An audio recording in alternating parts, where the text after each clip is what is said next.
All right, everyone. So week one is in the books. Welcome back to another podcast by GeekSports DFS. Week one is done. I think week one's always the best, but it's also the hardest because we can tend to overreact. Hamza and I had pretty tough weeks, with our players, but we're just gonna give a quick little rundown of our separate teams, and then we'll end off with our team that we're all co-managing. So just some notes that I want to give off. Nick Chubb obviously disappointed with his carries. He got benched after he fumbled. I'm not too worried about him. We'll see this Thursday if it's a big problem, but I think he should be okay.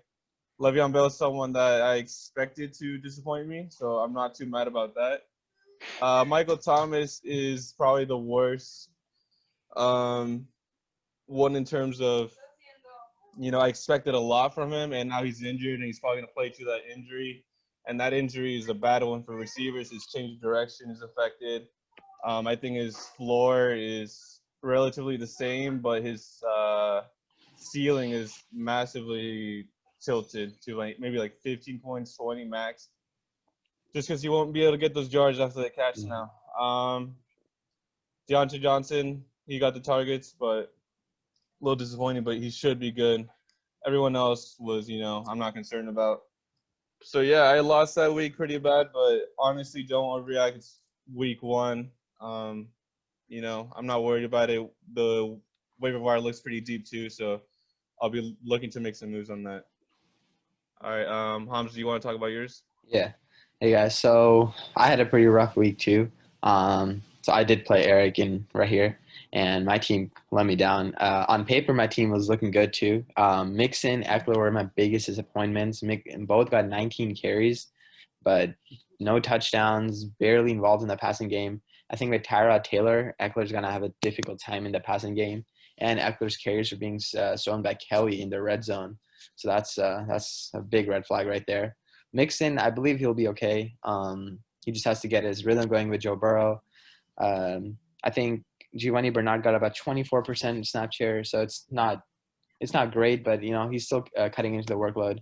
This Thursday night's game against the Browns should tell me more about Mixon in the passing game.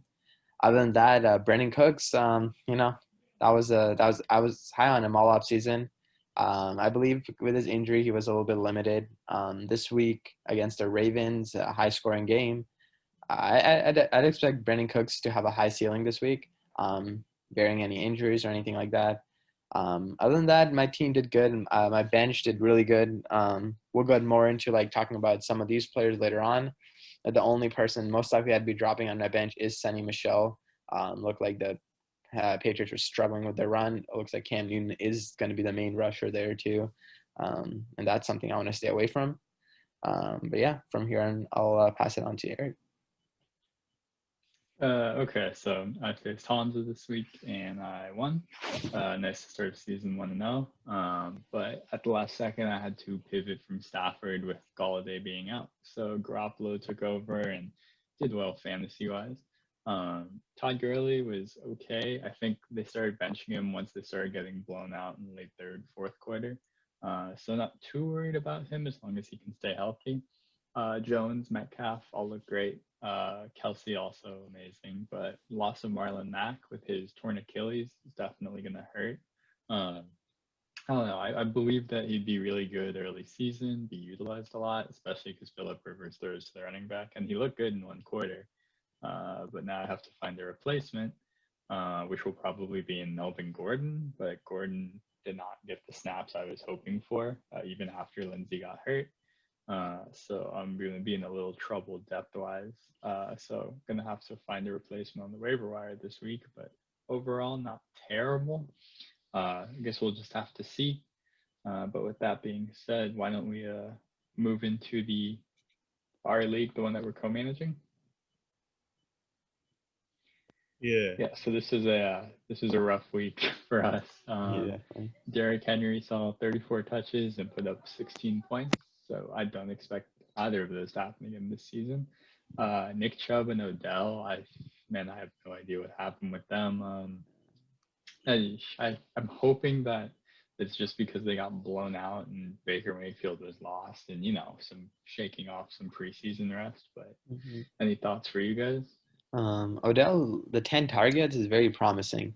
And Yeah. you mentioned earlier too that he was getting open. You're right. He was having a good game. It's just Baker couldn't find it. It was a bad game by Baker. I don't think it's time to he give looked up. lost. Yeah, I'm with you on that. It's not time to give up on Odell. Just wait with him, see how it works out. Also with Nick Chubb, it's 6 carries for 60 yards. It's like almost 6 yards a carry. He's averaging fine. That fumble, it did cost him. They were down in a game. I understand why he was benched. I would be patient with them. I would be patient. Yep. Javier, any thoughts? Obviously, having Connor injured isn't ideal. It doesn't seem like it's a very serious injury. Snell already is taken by another team, so that sucks. We can't pick him up. But it's really understandable in this league. Everyone knows about the waiver wire sleepers, or just sleepers in general. So yeah. Cool. All right. Well, that being said, why don't we jump into sort of our recap of week 1, and then we'll move on to our waiver wire pickups, and wrap it up. Yeah. Yep. Let's get it. All right. So to start, we're going to go through the Thursday night game. So that is the Texans at Chiefs. Chiefs dominated this game like we expected, but I think sort of the big name news was Clyde Edwards-Helaire. Right, he saw 6 goal line carries, right? Lots of valuable touches. He was the one on 4th down. So Andy Reid obviously trusts him and should be considered a pretty solid running back 1 from here on out. Hill, Kelsey, Mahomes, you're all going to be starting them every week. Hardman, you're not really going to want. And then Watkins is probably good for your bench. He's a high risk, high reward player every week. Texans offensive line got worse than last season, it appeared. Deshaun Watson was running for his life almost every play. David Johnson, he looked good. But if the Texans offensive line looks like this and they now have no time to do anything, he might be capped a bit from reaching that running back 1 potential. So probably slot him in as a running back 2 for now. And then Will Fuller looks great. We thought he was going to have a huge season, and he seems to be right as long as he can stay healthy. So. Yeah. The thing about the Watkins was like his red zone targets. They're surprising to me. A lot of red zone looks. Yeah. I don't know if that's going to carry over from game to game because Chiefs offense always is unpredictable, but that's something that surprised me. Yeah, I mean, if you're going to start, the 3rd or 4th option on the team, the Chiefs is the team to do it. Yeah, I agree with that. Move on to Jets and Bills. So, Jets and Bills. Bills came out firing. Josh Allen had a great game, rushing and passing. I would say his weakness was just his he needs to get rid of his fumbles because some of his decision-making skills, when to slide, when to run out of bounds, when to throw away the ball, he's still lacking on that. But he was making really impressive throws and impressive rushing. Stephon Diggs and John Brown both saw good volume. So there's 2 receivers over there that you should be rostering. Singletary and Moss, on the other hand, were both disappointing. It was very close to a 50-50 share, I believe 59-45. Singletary getting the most, but Moss did get the goal line touches. So there's efficiency in that. And Moss is the one who's trusted more in the passing game. So I would see we would more likely to see Moss on those 3rd down plays later on as the season progresses. On the Jets offense, the only player that I would roster is Crowder or maybe Herndon.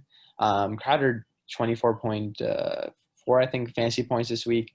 A lot of them came off a 69-yard touchdown, but other than that, he was still seeing lots of targets. He still looks like Darnold's favorite target, especially with Robbie Anderson now gone, and with Le'Veon Bell's injury, right? Yep. So continuing that trend from last year, where he was getting 10 to 12 targets a game. Yeah, before he got injured, I believe last year. I think so. Yeah. Right. Yeah. So I would. Darnold was gone. Yeah, it's Darnold too. Yeah. So I would Jets. They kind of woke up in the second half. It looked a little bit more promising. I think it's just having no preseason, washing off the rust. I think I would see a different Jets this week. I would expect that. Yeah, I think it's a lot of games though. Take these with a grain of salt. Mixon, Eckler, they're good players. It just has to be, the whole team is working stuff out. So if you have a star player who's not doing so hot, I'd say, pump the brakes on the overreactions, right? Week 1 is, everyone's going crazy. No one knows what's for real. So just keep that in mind. Mm-hmm. Okay, Packers or Vikings? Yeah, so I was excited for this game. Obviously, I'm a Packers fan myself. First quarter was a little bit worrying. I don't know if you guys were watching it, but first quarter looked like last season receivers were not getting open. It just looked like last season pretty much. Rodgers looked like a former shell of himself. But the game went on. They got more comfortable. MVS had an amazing catch with an amazing throw from Rodgers, obviously. Lazard was obviously very involved. Someone that's not talked about at all is Tyler Irving. He was being used as a little gadget player running the ball. He was pretty good. Obviously, I'm pretty happy about the game, but the big thing about this game is that the Vikings had rookie corners, and obviously the Packers were exploiting that with Devontae Adams and his insane amount of targets. A.J. Dillon should have had a goal line carry. It was a 4th and 1, but they passed it to Adams instead. But yeah, it's week 1. Things are going to change, but it was a promising start for the Packers. Other thing I'd mention about the Packers real quick is about Aaron Jones. Only 54% backfield percentage. Jamal Williams getting 40%. I don't know if you remember last year, beginning of the year, before Jamal Williams went down, that was a committee. And then once he went down, that's when we saw Aaron Jones completely pop off. So I feel like Matt LaFleur is going back to a committee case, and A.J. Dillon, like he said, was getting that goal line carry.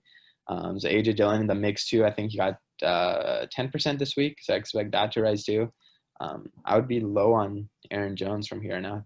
Okay, so do you cover the Vikings side of the ball? Yeah, I have Dalvin Cook myself, but yeah, a lot of it was just the negative game script. Obviously, they're going to pass once they're down by a lot.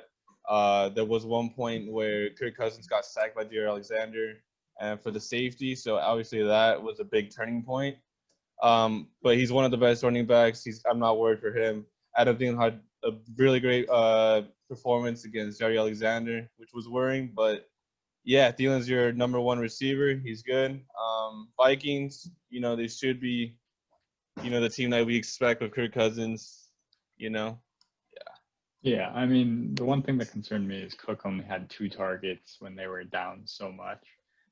So that might be something to watch in future weeks because, he was a pretty good pass catcher last season. And Madison did have some carries sprinkled in here and there, but that's not worrying. It's just so Cook can stay fresh. Yep. Okay. So on to the Eagles versus Washington. So this game was rough to watch, but there's an upset I think all of us could see coming. So Eagles missing their 2 right-hand starters on their line, their tackle and their guard. So the Washington football team, they have a great defensive line. So Wentz ended up getting sacked 8 times, I think it was, which is miserable for him. So Jalen Reagor looked good. He only had 1 catch that could have been a 75-yard touchdown, but was just overthrown. Sean Jackson, 7 targets, but 2 catches. It just didn't look right. Says he wasn't injured, so hopefully his health is good. Miles Sanders, he comes back next week, but with this offensive line, I'd be minorly concerned. Boston Scott went down with an injury. Zach Ertz, he caught a touchdown, but I think the real star for that passing offense is Dallas Goedert, who I would, roster in all leagues. Might be more of a wait and see player, but if he ends up being the number 1 passing option, he could be a weekly flex, or, obviously a tight end. So Washington football team offense didn't look amazing, fantasy-wise at least. Terry McLaurin was matched up against Slay, for Darius Slay for most of the game. Ended up with, 5 catches, 60 yards, which isn't a bad game. Next week, though, he has another difficult matchup against Patrick Peterson, so it might be a situation to watch. Might be a good trade target if you need wide receiver help as, a low-tier wide receiver too.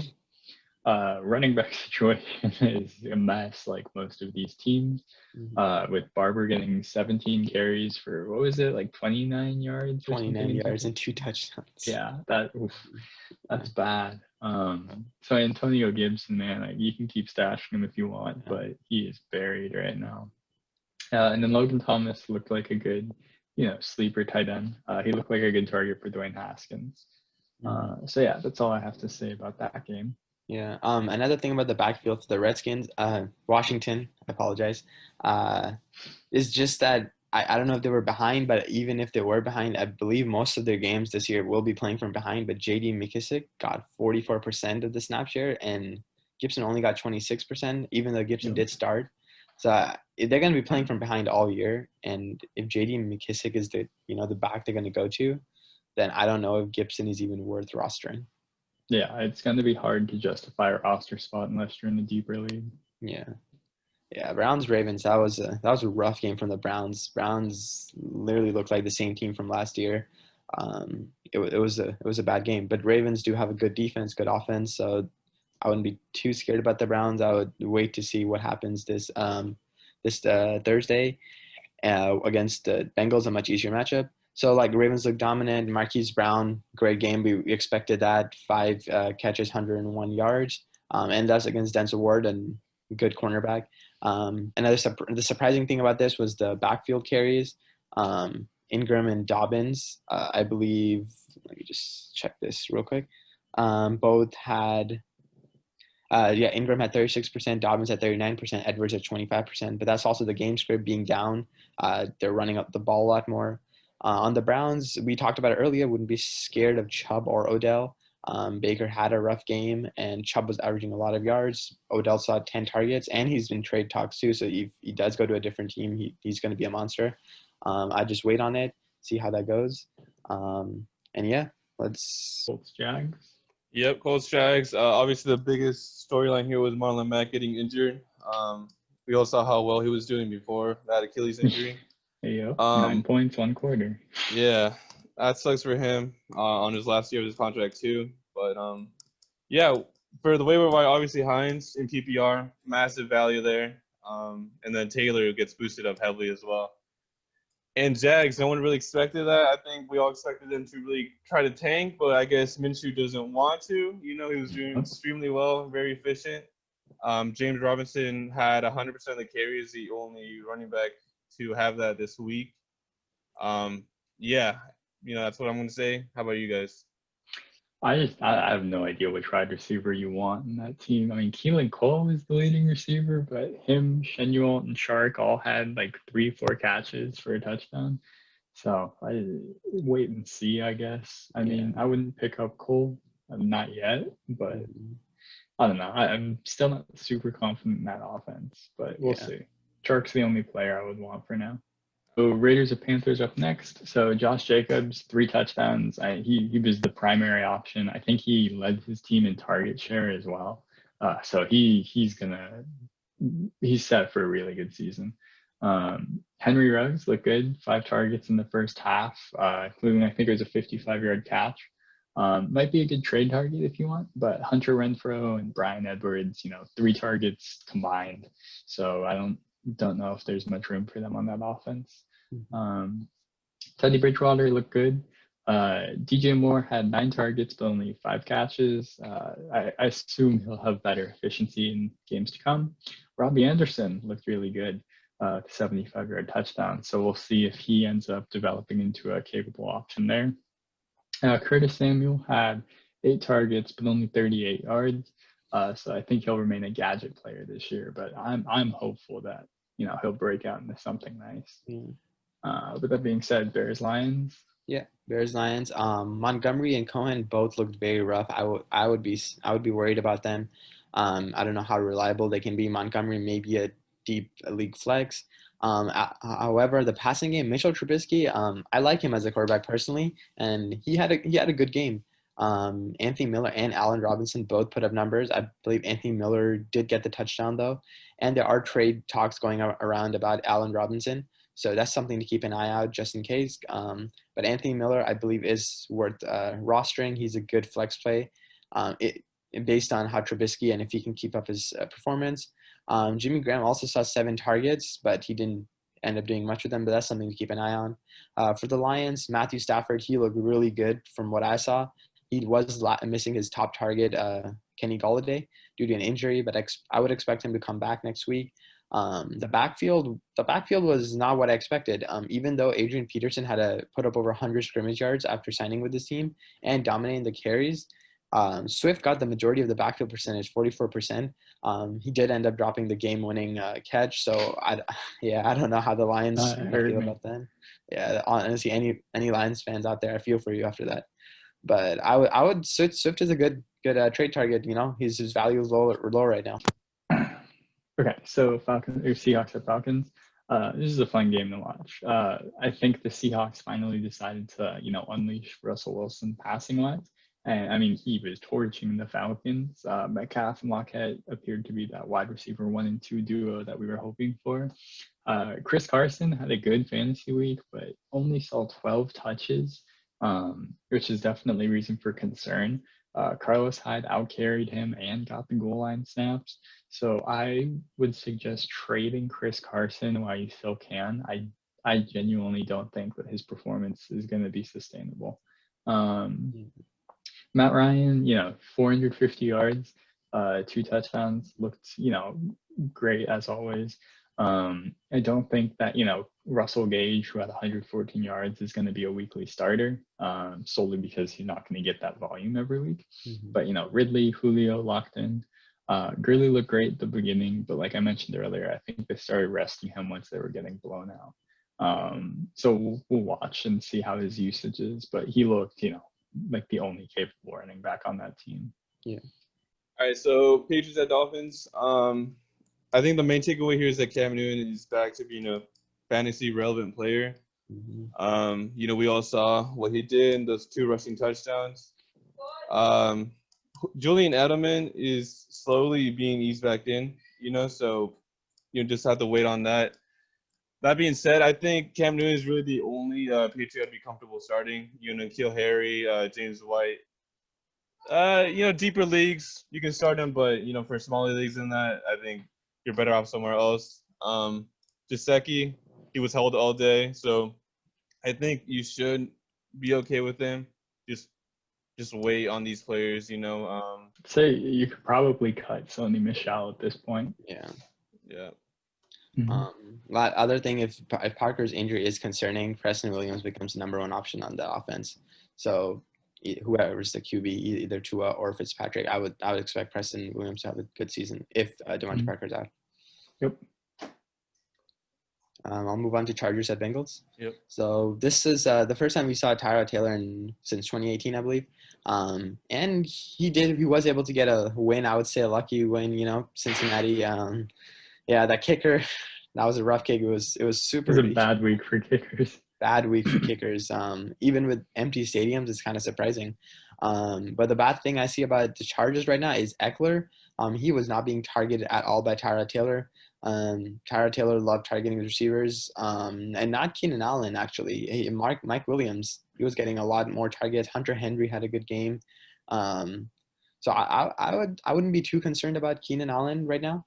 Just week 1. I would wait on that. Same with Eckler. He did get 19 carries, which is very promising, even though Kelly did take the end zone carries. Being the explosive player Eckler is, I'd expect to keep him in the lineup just in case he gets those deep runs. And he will get more involved in the passing game, as the coach knows. He is the most talented back on that in the backfield. Joe Burrow had a great game against one of the tough defenses. AJ Green, resurgence, 9 targets. CJ Uzomah and Tyler Boyd were next with 5. I believe this week CJ Uzomah has a great start against the Browns, who allowed 2 touchdowns to Mark Andrews week 1. And that's the things I'd keep an eye on this week. Yep. Next game is the Cardinals at 49ers. So, I'm a Niners fan. I was worried about this game coming into it, and I can say that hurt. So Jimmy Garoppolo just did not have it that game. Don't know if it was them missing Debo and Ayuk or what was going on. So their passing game you can essentially ignore. Just watch Kittle. He's the only startable option, but he suffered a knee sprain. So just keep an eye out during practice this week.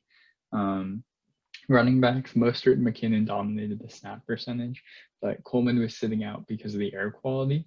So, I'd try and trade Mostert this week, see what you can get for him because his snap percentage is going to dip along with McKinnon once, Mostert goes to a 30-30-30. So it's going to look like a full-blown committee, which I'm not really a fan of. And on the Cardinals side of the ball, DeAndre Hopkins just, geez, What an animal. 16 targets, 14 catches, right? Yeah, And a touchdown. great game. Yeah, he basically took over the game. Kyler Murray as well, 100 plus rush yards against a tough Niners defense. But what concerned me is Drake and Edmonds' usage. Drake you either loved him or not, and he is, a second round pick. But he was not used very much at all and actually, walked off the field with a small looking injury. He came back later. As a Drake owner, I would be worried. Mainly because a lot of those short passes, those 5-yard outs and hitches, checkdowns, Hopkins was getting a lot of them. So something to watch for next week's game. All right, so Bucks at Saints. This honestly did look like a match between two 40-year-old QBs, but it is no preseason. And Brady's, moved offenses after being with the Patriots for 20 years, 15 years. So I'm not worried about Brady. There was one with Mike Evans, that pick. He misread the coverage. I wouldn't be worried about the whole offense in general with the Bucks. I would be worried about Gronk, but I hope you didn't draft, Gronk. I don't think he's going to be really relevant this whole year. And that running back situation, Fournette, Jones, McCoy, I still do think Fournette takes over the backfield by week 4, week 5. He's the best back there, and it's just he needs to adjust to that running back offense. So it's just gonna be a matter of time for that. Yeah. You guys want to talk about OJ Howard? I don't really see much about him. He just got a couple catches. He's 6 targets. I think he is tied for the most. He might be an interesting tight end to watch, but I don't like any of the tight ends there because, like Arian said, they're going to be rotating them. Same with the running backs. Yeah, Michael Thomas obviously got injured there. It's not the worst. It's a high ankle sprain, but it concerns me because he's probably going to play through it. So his ceiling is going to be severely limited. But we'll just see. We'll have to wait and see how he does with that injury. It's the same injury that Kamara had last year. Breeze, I wouldn't really feel comfortable starting him really, just like in any week. I think there's better QBs out there. With Michael Thomas being injured, you guys see Emmanuel Sanders' stock going up, or? I'd say Traquan Smith. He was the wide receiver 2 last week. Yeah. Yeah. You want to do Cowboys Rams? Yeah. So Cowboys Rams, that was another surprising win, at least to me, with the Cowboys stacked offense. They did lose this vital part of their defense in Leighton Vander Esch. But I'd expect them to bounce back next week against, I forget what team, but I believe it's going to be another high-scoring games. Just giving the Cowboys offense. CeeDee Lamb looked really good in his debut. And Cooper also looked very good. I don't know if Jalen Ramsey was on him all game, but he had 10 catches, I believe, for 81 yards. Solid performance. Gallup looked good too. Blake Jarvin, big hit on their offense on that. But I would be hopeful of the Cowboys offense going in. Just every offensive player should be rostered. CeeDee Lamb may be on your bench for now, just to see how the season progresses. But everyone's worth the roster spot. Rams, Eric called it, Robert Woods breakout season. He had a great game right off the bat, like 3 targets. And he was, and even in the rushing game, he had good, he was being used. Higbee and Cup did not look good. The hype on Higbee should die down now. We were scared that when Everett came back, his percentage would drop, and it did.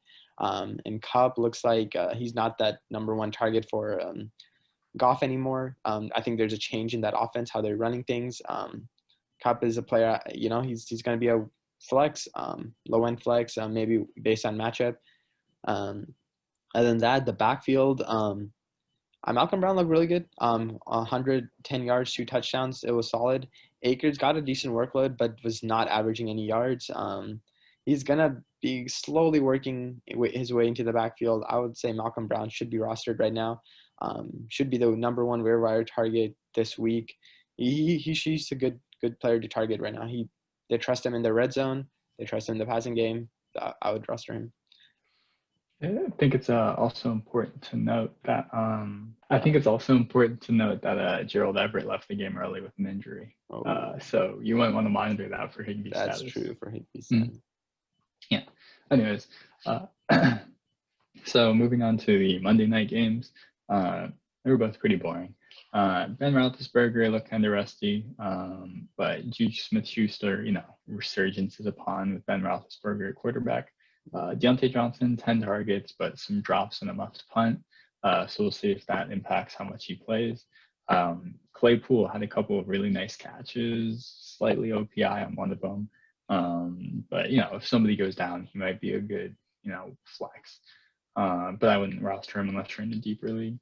Then they played the Giants, who I don't know if the Giants' offensive line is that bad or what. But if you can get Barkley, 6 yards on 15 carries, there's a problem somewhere. Mm-hmm.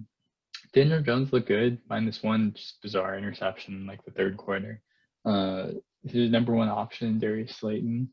So I would advise that he be rostered in all leagues. Sterling Shepard and Engram didn't look, amazing. And Sunday night game was the Broncos Titans, right? Derrick Henry, 34 touches, 100 yards, which, he'll have much better games for sure. Mm-hmm. Jonnu Smith and Noah Fant, they both look like good options at tight end. Probably Fant, I would prefer. Drew Lock looked okay. I think missing Sutton hurt him. Jerry Jeudy looked good, but he dropped a couple of huge passes. So Philip Lindsay has turf toe, which not a huge injury, but can bother a player all season. So his fantasy value might dip, and Melvin Gordon's might go up a little bit. But I don't know, that usage with them was just bizarre, so that's something to watch. Mm-hmm. Besides that, nothing too notable from that game. I don't think there were a lot of fantasy players from those teams either. But yeah, I think that covers all of our week 1 matchups. We're going to have, waiver wire picks and all that stuff up on our website. They're actually up already. And then we're going to just keep on pounding stuff out for you guys, right? Yeah. So waiver wire stuff's already on. Our game week 2 picks will be out later today, as well as we're trying to put up a thing for you about trade them away or keep them, because there's a lot of surprising stuff during week 1s. So look out for that. Other than that, Wednesday, our sit-em stardom is going to be coming out, and Thursday is going to be the same thing where we talk about, we have a big list of players you should sit, start, or flex, and then our DFS article on Friday. So keep updated with our Twitter, keep updated with our website, and we'll help you out. Yeah, so DFS this week, we did okay. I think the big thing that hurt us was that Garoppolo Kittle stack with Kittle, getting that injury. He was a pretty big player for us, but overall we didn't do bad. We hit on most of our players. The Julio Jones, Matt Ryan, Ridley stack was super nice as well. Yeah. So sure. We'll keep that up and try again next week. Yeah. We'll see you all next week on our next podcast. Yeah. Thank you guys for listening, and good luck this week. Yep.